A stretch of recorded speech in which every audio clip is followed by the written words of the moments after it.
La parole est à Madame Virginie Duby-Muller. Ma question s'adresse à Monsieur le Premier ministre.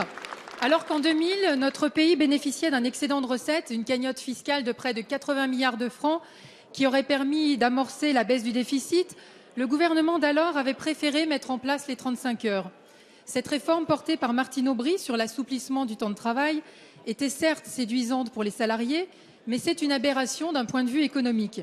Le partage du temps de travail est en effet un concept idéologique qui a eu de lourds impacts pour notre économie.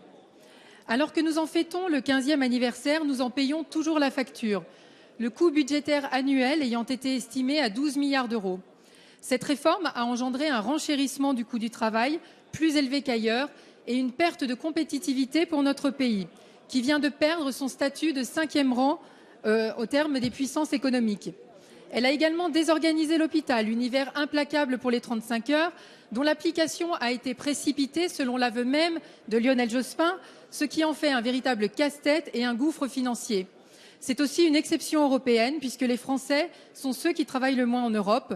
Nous avons même 5 semaines de moins par an que nos principaux partenaires et concurrents allemands. Enfin, la défiscalisation des heures supplémentaires avait redonné du pouvoir d'achat aux salariés. Sa suppression par votre majorité a privé des millions de salariés modestes de pouvoir d'achat supplémentaire, comme le reconnaissait en 2013 Thierry Mandon, votre actuel secrétaire d'État. Alors, Monsieur le Premier ministre, tenez l'engagement que vous aviez pris en 2011, consistant à déverrouiller les 35 heures, et ainsi que vous l'aviez confirmé à Londres en octobre dernier. Votre ministre de l'économie s'est lui aussi montré favorable à une adaptation de la durée de travail. Assouplissez le temps de travail des Français. C'est une des dispositions qui permettra de retrouver la confiance, de libérer l'activité et de renouer avec la croissance. Merci. La parole est à Monsieur François Rebsamen, ministre du Travail, de l'Emploi, de la Formation professionnelle et du Dialogue social. S'il vous plaît. Merci. Écoutez, ça sert à rien. Ça sert à rien. Monsieur le Président, Mesdames, Messieurs, non, il y a des choses qui ne sont pas députée, acceptables. J'ai écouté avec le plus grand intérêt votre question.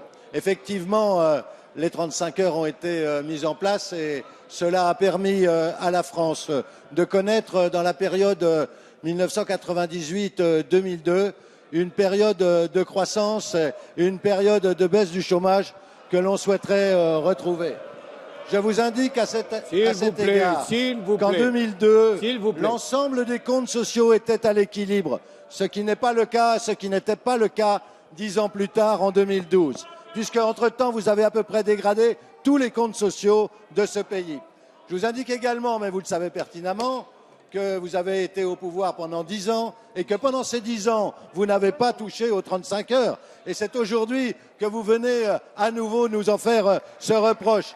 Alors même qu'un excellent rapport parlementaire qui a été mené par la députée Madame Barbara Romagnan, ainsi que par le président UDI de cette commission parlementaire, a démontré l'intérêt que pouvait représenter le passage aux 35 heures et la possibilité ainsi pour notre économie d'avoir de la souplesse dont elle avait besoin en 2002.